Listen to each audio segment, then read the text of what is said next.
അപ്പോൾ നമ്മൾ ഇന്നത്തെ പരിപാടി ഒട്ടകം നിർത്തി പൊരിച്ചത്. അപ്പോൾ നമ്മളിന്ന് ജസ്റ്റ് ഒന്ന് വയനാട് പോവാണ്. നമ്മളെ കൂടെ ഉള്ളത് ഒന്ന് വല്യുമ്മ, മറ്റൊന്ന് വല്യുപ്പ. അവർ കുറേ ഒന്ന് പുറത്തു പോകണമെന്ന് പറയാൻ തുടങ്ങിയിട്ട്, അപ്പോൾ ജസ്റ്റ് അവരെയും കൂട്ടിയിട്ട് ഒന്ന് വയനാട് കാണാൻ പോവാണ്. പിന്നെ എൻ്റെ ഒരു കസിനും കൂടണ്ടേ. അപ്പോൾ ഞങ്ങൾ താമരശ്ശേരി വഴിയാണ് പോകുന്നത്. താമരശ്ശേരി വഴി പോയി വയനാട് ജസ്റ്റ് കാണാൻ അങ്ങനെ അവർക്ക് നടക്കാനൊന്നും കഴിയൂല. അപ്പം അങ്ങനത്തെ സ്പോട്ടിലേക്കൊന്നും കൊണ്ടുപോകുന്നില്ല. ജസ്റ്റ് ഫസ്റ്റ് കാണുന്ന പൂക്കോട്ടിലേക്കോ അവിടെ എവിടെയെങ്കിലും കൊണ്ടുപോയി കാണിച്ചിട്ട് മുത്തങ്ങ വഴി ഗുണ്ടൽപേട്ട് പോയിട്ട് ഗുണ്ടൽപേട്ടിൽ നിന്ന് ബന്ദിപ്പൂർ വഴി ഗൂഡല്ലൂർ, നിലമ്പൂർ വഴി തിരിച്ചിറങ്ങാനാണ് പരിപാടി. അതായത് 3 സംസ്ഥാനത്തു കൂടെ നമുക്ക് ട്രാവൽ ചെയ്യാം. അതും ഫോറസ്റ്റിൽ കേട്ടോ, മൃഗങ്ങൾ സ്വൈര്യമായിട്ട് വിഹരിക്കുന്ന ഫോറസ്റ്റിൽ. ഇന്ത്യയിൽ തന്നെ ഇങ്ങനത്തെ വേറൊരു സ്പേസ് ഉണ്ടെന്ന് എനിക്ക് തോന്നുന്നില്ല. അത് നമ്മൾ സൗത്ത് ഇന്ത്യക്കാർക്ക്, പ്രത്യേകിച്ച് നമ്മളെ കേരളത്തിൽ മലബാർ മേഖലയിലുള്ള ആളുകൾക്ക് കിട്ടിയിട്ടുള്ളൊരു സൗഭാഗ്യമാണ് ഇത്ര കുറഞ്ഞ സമയം കൊണ്ട് 3 സ്റ്റേറ്റ് കവർ ചെയ്ത് തിരിച്ചു വരാന്നുള്ളത്. അപ്പോൾ നമ്മൾ ശരിക്കും പറഞ്ഞാൽ ഈ ഒരു കാര്യത്തിൽ അത്രത്തോളം ഭാഗ്യവാന്മാരാണ് അല്ലേ. ഇത് നമ്മൾ താമരശ്ശേരി ചുരമാണ് കേട്ടോ. നമ്മളെ പപ്പു സാറ് പറഞ്ഞ പോലെ തന്നെ നമ്മളെ താമരശ്ശേരി ചുരം. നമുക്കിനി താമരശ്ശേരി ചുരത്തിന്റെ കുറച്ച് ചരിത്രം സംസാരിച്ചാലോ. 18ാം നൂറ്റാണ്ടിന്റെ അവസാനം മൈസൂർ ഭരണാധികാരിയായിരുന്ന ടിപ്പു സുൽത്താന്റെ നിയന്ത്രണത്തിലായിരുന്നു. അന്ന് കാലത്ത് സൈനിക ആവശ്യങ്ങൾക്കും വ്യാപാരത്തിനുമായി ഈ പാത ഉപയോഗിച്ചു വന്നിരുന്നു. പിന്നീട് ബ്രിട്ടീഷ് ഭരണകാലത്ത് വയനാട്ടിലെ കാപ്പി, മരം, കുരുമുളക് തുടങ്ങിയ ഉൽപ്പന്നങ്ങൾ കോഴിക്കോട്ടെത്തിക്കാൻ വേണ്ടി ഈ പാത കൂടുതൽ വികസിപ്പിച്ചു. ബ്രിട്ടീഷ് എഞ്ചിനീയർമാർ മലനിരകൾ വെട്ടിപ്പൊളിച്ച് വളവുകളുള്ള സ്ഥിരം റോഡ് നിർമ്മിച്ചു. ഇതാണ് ഇന്നത്തെ താമരശ്ശേരി ചുരത്തിന്റെ അടിസ്ഥാനം.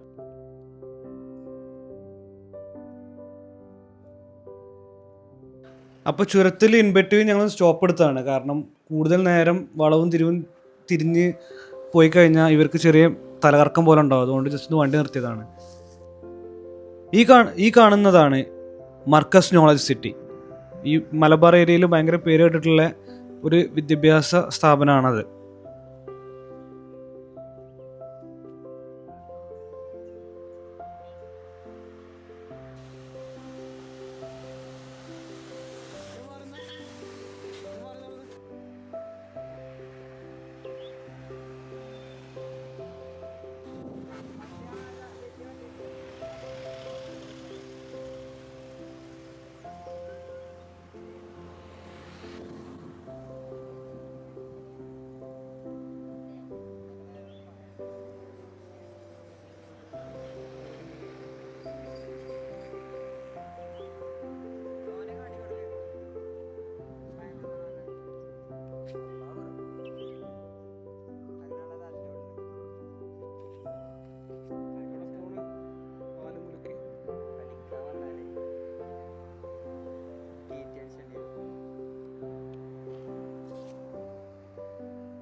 എനിക്കിവിടെ ഏറ്റവും കൂടുതൽ പറയാനുള്ളൊരു കാര്യം ഈ വേസ്റ്റ് ഇട്ടിട്ടുള്ള രീതിയാണ്.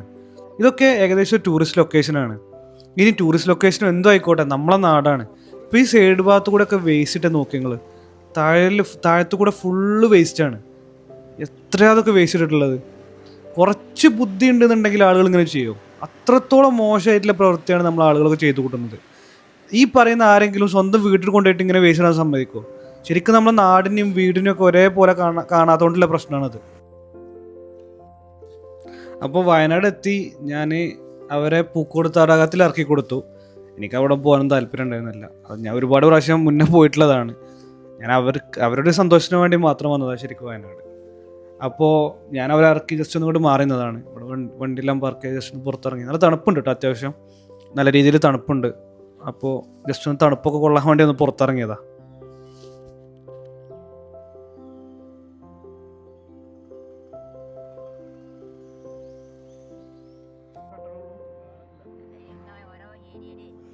അപ്പോൾ അവർ പൂക്കോട് തടാകമെല്ലാം കണ്ട് ഞങ്ങൾ നേരെ അവിടെ നിന്ന് തിരിച്ചു. ഇപ്പോൾ ഇനി പോകാനുള്ള പരിപാടി സൂചിപ്പാറ വാട്ടർഫോൾസിൻ്റെ സൈഡിലേക്കാണ്.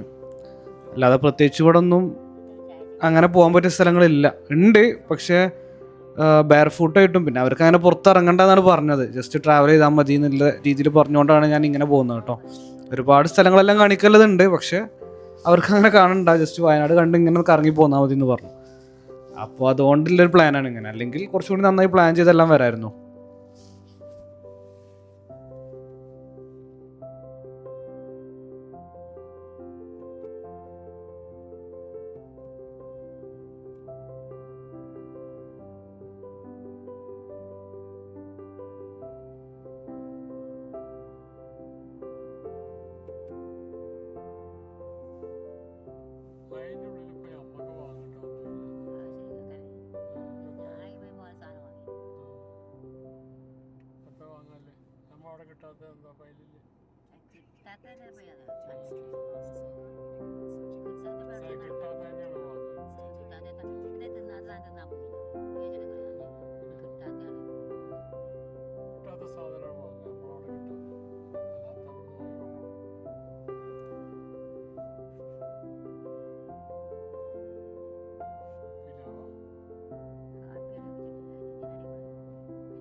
നമ്മളിപ്പോൾ നിൽക്കുന്നത് വഴിയോരത്ത് കണ്ട ഒരു കാപ്പിത്തോട്ടത്തിലാണ് കേട്ടോ. കേരളത്തിലെ ഏറ്റവും പ്രധാനപ്പെട്ട കാപ്പി കൃഷി മേഖലകളിൽ ഒന്നാണ് വയനാട്. വെസ്റ്റേൺ ഗട്ട്സ് മലനിരകളുടെ ഭാഗമായതിനാൽ ഇവിടെ നല്ല മഴയും തണുത്ത കാലാവസ്ഥയും ഫലഭൂയിഷ്ടമായ മണ്ണുമാണ് ലഭിക്കുന്നത്. ഇതെല്ലാം കാപ്പി കൃഷിക്ക് ഏറ്റവും അനുയോജ്യമായ സാഹചര്യമൊരുക്കുന്നു. വയനാട്ടിൽ സാധാരണമായി കാപ്പി വളർത്തുന്നത് വലിയ മരങ്ങളുടെ തണലിലാണ്. ഇതിനെ ഷെഡ് ഗ്രോൺ കാപ്പി എന്ന് വിളിക്കുന്നു. ഇതിലൂടെ ചെടികൾക്ക് നല്ല വളർച്ച ഉണ്ടാകും. ഇതോടൊപ്പം കുരുമുളക്, ഏലം, വാഴ, മറ്റു വിളകളും ഒരുമിച്ച് കൃഷി ചെയ്യുന്ന രീതിയാണ് ഇവിടെ കൂടുതലായി കണ്ടുവരുന്നത്. ഇവിടെ പ്രധാനമായി അറബിക്ക, റോബസ്റ്റ എന്ന 2 തരത്തിലുള്ള കാപ്പിയാണ് കൃഷി ചെയ്യുന്നത്. അറബിക്കയ്ക്ക് നല്ല സുഗന്ധവും മൃദുവായ രുചിയുമുണ്ട്. റോബസ്റ്റയ്ക്കോ ശക്തമായ രുചിയും കൂടുതൽ കഫീനുമുണ്ട്.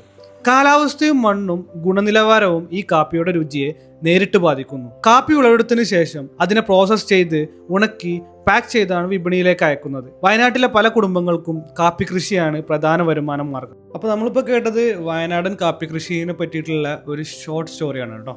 ഇവിടുത്തെ തോട്ടങ്ങളൊക്കെ കാണാൻ നല്ല ഭംഗിയാണ് കേട്ടോ. നല്ല കണ്ടാൽ തന്നെ മനസ്സിലാവും അതൊരു ക്വാളിറ്റി ഉള്ള തോട്ടമാണെന്നുള്ളത്. അപ്പോൾ ഇവിടെ നമ്മൾ പോകുന്നത് റിപ്പണിൻ്റെ ഒരു ചായ ഫാക്ടറി ഇവിടെ ഉണ്ടെന്ന് പറഞ്ഞു. അപ്പോൾ ജസ്റ്റ് അത് നോക്കാൻ വേണ്ടി പോവാണ്. കാരണം എൻ്റെ വല്യുപ്പാക്ക് ഈ ചായ ഭയങ്കര ഇഷ്ടമാണ്. അപ്പോൾ പുള്ളിക്ക് ചായ ഫാക്ടറി ഒന്ന് കാണണമെന്ന് പറഞ്ഞപ്പോൾ അങ്ങനെ പോയി നോക്കി. പക്ഷേ അൺഫോർച്ചുനേറ്റ്ലി അവരൊന്ന് ക്ലോസ്ഡ് ആയിരുന്നു, ഓപ്പൺ അല്ല. അപ്പോൾ പിന്നെ ഞങ്ങൾ തിരിച്ചു പോന്നു. ഇനിയിപ്പോൾ അടുത്ത സൂചിപ്പാറ തന്നെ പോകാനുള്ള പരിപാടിയാണ്.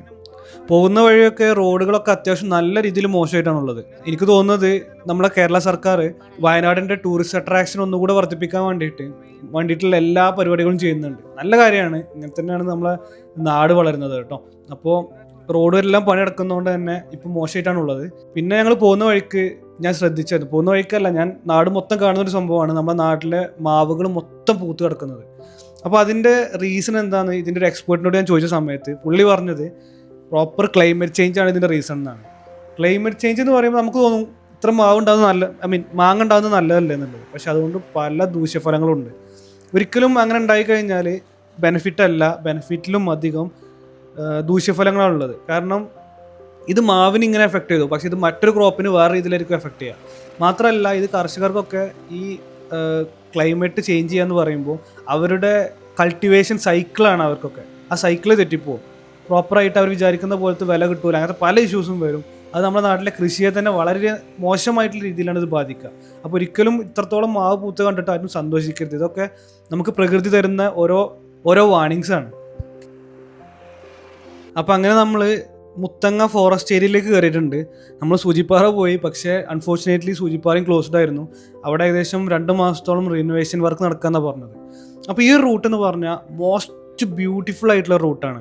ഇപ്പോൾ വരണ്ട കാലാവസ്ഥ ആയതുകൊണ്ടാണ്, അതായത് കുറച്ച് മഴക്കാലമൊക്കെ കഴിഞ്ഞ് നിൽക്കുന്നതുകൊണ്ടാണ് ഇങ്ങനെ വരണ്ട് കിടക്കുന്നത്. നേരെ മറിച്ച് ഇത് മഴക്കാലമാണെന്നുണ്ടെങ്കിൽ ഇത് പച്ച പുതച്ച് ഇതിൻ്റെ ഭംഗി കാണാമെന്ന് പറഞ്ഞാൽ അത്രത്തോളം നമ്മളെ കണ്ണിന് കുളിർമയേകുന്നൊരു സംഭവമാണ്. ഈ റൂട്ട് എന്ന് പറഞ്ഞാൽ വെറുതെ ഒന്ന് എക്സോസ്റ്റ് ആയി നിൽക്കുന്ന സമയത്ത് ഈ റൂട്ടിൽ വന്നു കഴിഞ്ഞാൽ നമ്മൾ ഫുള്ളി ചാർജ്ഡ് ആവും. നല്ല ഭംഗിയാണ്. ഒരുപാട് മൃഗങ്ങളെ കാണാൻ പറ്റും. നമുക്ക് ഒരു മൃഗശാലയിലും പോകണ്ട, നമുക്ക് റോഡിലൂടെ സ്വൈര്യമായിട്ട് മൃഗങ്ങൾ വിഹരിക്കുന്നത് നമുക്ക് കാണാൻ പറ്റും. ഇന്ത്യയിൽ തന്നെ ഇതുപോലെ ഒരു സ്ഥലം ഇല്ല എന്നാണ് എനിക്ക് തോന്നുന്നത്.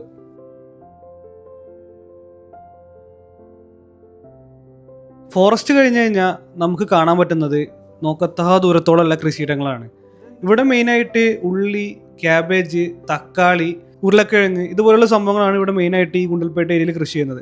പിന്നെ ഇവിടെ വ്യാപകമായിട്ട് സൂര്യകാന്തിയുടെ കൃഷി ചെയ്യുന്നുണ്ട്. ഭയങ്കര ഈ ഒരു സ്ഥലത്ത് വന്നു കഴിഞ്ഞാലും ഭയങ്കര പോസിറ്റീവ് എനർജിയാണ്. ഒരുപാട് കൃഷിയിടങ്ങളും കൃഷിക്ക് വേണ്ടി ഒരുക്കി വെച്ചിട്ടുള്ള സ്ഥലങ്ങളും ഒക്കെ നമുക്ക് കാണാൻ പറ്റും. ഭയങ്കര ഒരു സീനിക് പ്ലേസ് ആണ് ഈ ഒരു ഏരിയ എന്ന് പറയുന്നത്.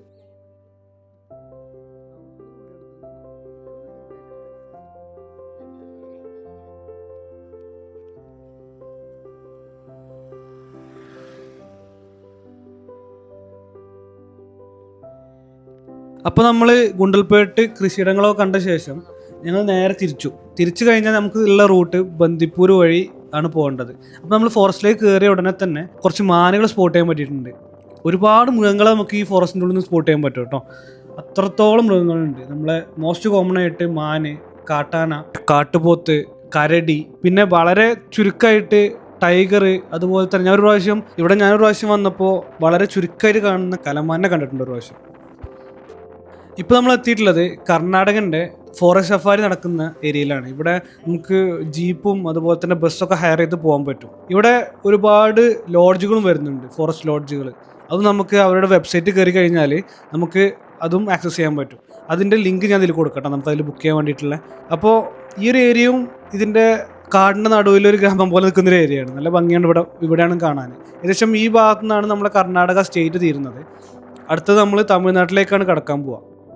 ഇപ്പോൾ ഈ കർണാടകക്കാണെങ്കിലും തമിഴ്നാടിനാണെങ്കിലും ഒരുപാട് ആന വളർത്തൽ കേന്ദ്രങ്ങളൊക്കെ ഉണ്ട് കേട്ടോ. ഇപ്പോൾ തമിഴ്നാടിൻ്റെതാണെങ്കിൽ അത് തൊപ്പക്കാട് എന്നുള്ള സ്ഥലത്താണ്. അവിടെ വെച്ചിട്ടാണ് ഓസ്കാർ അവാർഡൊക്കെ ലഭിച്ചിട്ടുള്ള ഒരു ഡോക്യുമെൻ്റ് ഉണ്ടായിരുന്നില്ലേ, എലിഫന്റ് വിസ്പേഴ്സ് എന്ന് പറഞ്ഞിട്ടുള്ള, അതൊക്കെ അവിടെ വെച്ചിട്ടാണ് ഷൂട്ട് ചെയ്തിട്ടുള്ളത് കേട്ടോ. അപ്പോൾ ഈ കാണുന്നത് ഒരു വളർത്താനല്ല, ഇത് കാട്ടാനയാണ്, അല്ല കൊമ്പനാനയാണ്. ആള് ആടിപ്പാടി ഭക്ഷണം കഴിച്ചുകൊണ്ടിരിക്കുകയാണ്. വീണ്ടും ഇതാ കുറേ മാനുകൾ. ഇവിടെ വന്നു കഴിഞ്ഞാൽ മാനുകളെ കണ്ടും മടുക്കും, പ്രത്യേകിച്ച് പുള്ളിമാനെ.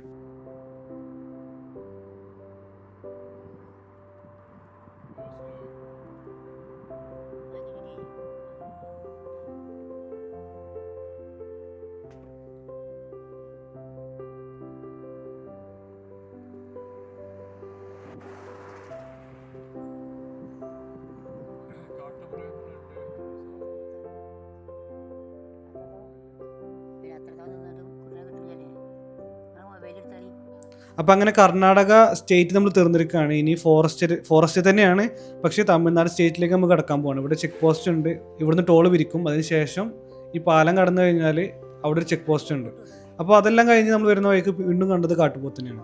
കാട്ടുപോത്ത് കുറച്ച് ദൂരെ ഉണ്ടായിരുന്നത്. നമ്മൾ മുമ്പൊരു സ്ഥലത്ത് കണ്ടിരുന്നു, പക്ഷേ അത് വീഡിയോ എടുക്കാൻ പറ്റിയില്ല. ഈ ഫോറസ്റ്റിനാണ് വണ്ടി നിർത്താൻ പാടില്ല, അതുകൊണ്ട് കുറച്ച് ദൂരത്തുനിന്നാണ് കണ്ടപ്പോൾ ജസ്റ്റ് ഒന്ന് വീഡിയോ എടുത്തു. അപ്പോൾ അങ്ങനെ എല്ലാ പരിപാടിയും കഴിഞ്ഞ് നമ്മൾ ഏകദേശം ചുരം ഇറങ്ങിക്കൊണ്ടിരിക്കുകയാണ്. നമ്മുടെ നാടുകാണി ചുരമാണിത്. ഈ ചുരം ഇറങ്ങുന്നത് വഴിക്കടവ് എന്നുള്ള സ്ഥലത്തേക്കാണ്, നമ്മൾ മലപ്പുറം ജില്ലയിലുള്ള. അപ്പോൾ ഇവിടുന്ന് നിലമ്പൂർ വഴി നമ്മൾ ഇനി നാട്ടിലേക്കാണ് പരിപാടി. വേറെ ഇനി പ്രത്യേകിച്ച് പരിപാടികളൊന്നുമില്ല. ഇൻ ബിറ്റ്വീൻ ഭക്ഷണം കഴിക്കണം, വീട്ടിൽ പോകണം, ദാറ്റ്സ് ഇറ്റ്. അപ്പോൾ ഇനി അടുത്ത വീഡിയോ ആയിട്ട് വരുന്നവരേക്കും എല്ലാവരോടും ബൈ ബൈ.